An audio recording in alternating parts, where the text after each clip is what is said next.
Thank you. Welcome, everyone, and I'd like to call the meeting to order. We're going to start by taking attendance, just because we have one remote member. So, Mr. Jordan, Here? Mr. Goebel, Here.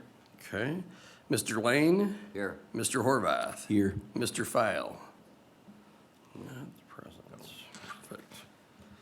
The first item on the agenda is opening of bids. I'm going to introduce Andy Lamberis and let him do an explanation where we are with the bids at this time. Good morning. Andy Lamberis with DLZ. The plan was to open bids for the St. Joe Energy Center Water Plant Phase 2 project today.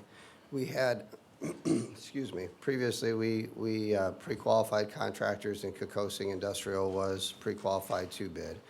However, through the process of Kokosing developing a bid, they sent us an email last Friday stating that they've decided not to bid on the project. They had difficulty with the contractual terms that were in the contract, so they decided not to provide a bid. And so we'd like to move forward with re-advertisement, removing the pre-qualification requirement, and then move forward with re-advertisement of the project to open it up to more contractors to bid. What does that do to the timing of all of the projects we have going? As far as timing for the projects, when we've reviewed it internally, we've talked to a couple contractors, just looking at the overall timing. They understand the urgency of the milestones that are in there. There may be a couple elements that we decide to separate in order to achieve the deadline, but we feel that we still can achieve the deadline going through this process. Do we have an order of magnitude of what that scope would cost? The entire, This bid proposal, what we expect it to be at, an architectural estimate, an order of magnitude, what we think? it might cost? very high order of magnitude is probably about 15 million.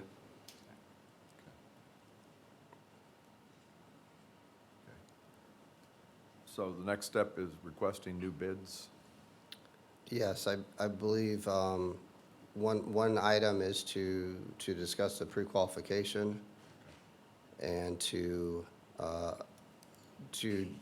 decide not to utilize that pre-qualification as part of it, and then it would be then to request for bids. Is that correct, Mr. Shalio? That is correct. So if we were looking at the agenda, the item 3AI1 was the bid recommendation. Because there's no bid recommendation, we would skip to 3AI2, which is the pre-qualification. And what we would ask is to remove the pre-qualification requirements previously required as part of this bid package to be removed, so that the bids could be re-advertised, and then we could go through the bidding process again. So I would ask for an action to remove the pre-qualification requirements, please. Is there a motion? Before we do, what's the timeline if we remove the pre-qualification? So perfect question. So if we remove the pre-qualification, we would ask in the next item to advertise for bids on April 4th and the 5th, and then the next week on the 11th and 12th. The advertising period would allow for bids then to be received on Monday, April 29th. So we're really just putting ourselves back, assuming that we get bidders on the 29th, just roughly a month. Okay. Go Do ahead. you have anything? Yeah, I'm not familiar with the pre-qual requirements on this. To maintain some sort of backstop for the taxpayers, we still, if somebody is, borderline qualified, can we do joint checks? Is that something we can put in there? Is that something we should discuss at this point, or is that? I would defer to Phil. I believe Phil is on the line. Yeah, 219. Yeah. And maybe Andy, maybe you could explain maybe why we did the pre-qualification route, perhaps, maybe before Phil answers. Maybe I'm in the wrong Well, space. no, absolutely. Yes, So, oh, can you hear me? Yes, we can. To answer Joe's question, I think that DLZ, when they prepare the new project manual and scope for this project, is going to put certain requirements in there that would require bidders essentially to pre-qualify without doing pre-qualifications. It's going to have certain requirements that they will have to meet in order to bid, and that takes care of the pre-qualification issues. Okay. and yes, that is correct. We would have we'll make sure that they have successfully completed similar projects in the same kind of nature and scope. Yeah, I'm all for widening the pool of bidders. That's, I think that's important, so. Got any other questions? Nope. So what was the motion? To remove the pre-qualification. I'll make that motion. Okay, is there a second? Second. So we have a motion and a second on the removal of the pre-qualification requirements. Mr. Jordan? Aye. Mr. Goebel? Aye. Mr. Lane? Aye. And Mr. Horvath? Aye. Motion passes 4-0. The next item on the agenda then would be the request for advertising. What we'd like to do is then re-advertise, or advertise this project with a new project manual. We would ask to advertise with the Mishawaka Enterprise on April 4th and April 11th, and with South Bend Tribune on the 5th and the 12th of April. And we'd ask for your approval of that action, please. Any Motion to- questions? No? Okay, go ahead. Motion to approve? Second? We have a motion and a second. Mr. Horvath, how do you vote? Aye. Mr. Lane? Aye. Mr. Goebel? Aye. And Mr. Jordan? Yes.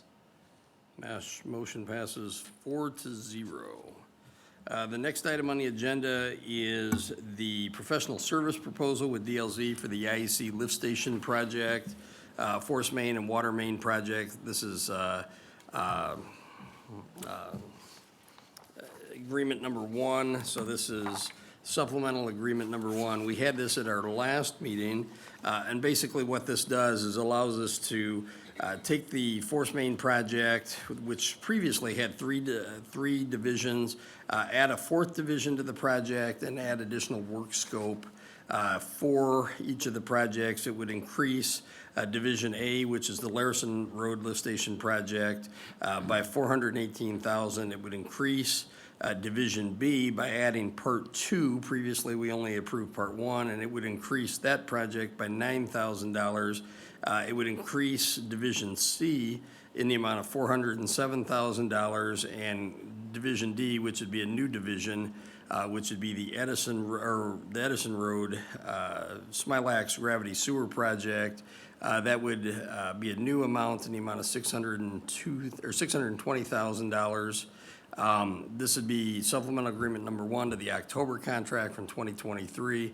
If you're willing to move forward on this project, we'd ask first for you to take an action to untable the agenda item, and then would ask you to vote on it if you are so inclined. I motion to untable it. Second. We have a motion to untable. Mr. Horvath, Aye. Mr. Lane, Aye. Mr. Goebel, Aye. and Mr. Jordan. Aye. Motion to untable passes 4-0. The next action then would be to consider approval of the professional service proposal. Any discussion or questions? Is this any different than what we tabled before? Or is No, it this is the exact same thing? proposal. Okay. I'm good. Okay. Is there a motion to approve? Motion to approve? Second? We have a motion to approve and a second. Mr. Horvath, Aye. Mr. Lane, Aye. Mr. Goebel, Aye. and Mr. Jordan. Aye. That action passes 4-0. There's no additional business for this meeting. I would note that our next meeting will be April 9th, and because we've asked to advertise on the 4th, the 5th, the 11th, and the 12th, we'd ask to open bids on the 29th of April. That would be a Monday at 10 o'clock. So we will notice a special meeting for Monday, the 29th. Other than that, there's no additional business at this time.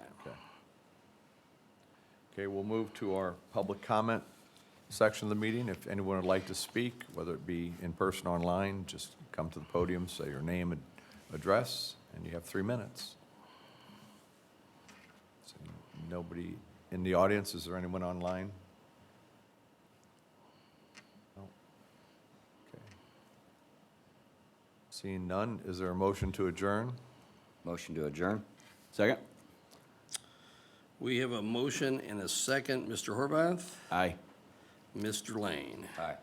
Mr. Goebel? Aye. And Mr. Jordan? Thank you very much. The meeting is adjourned.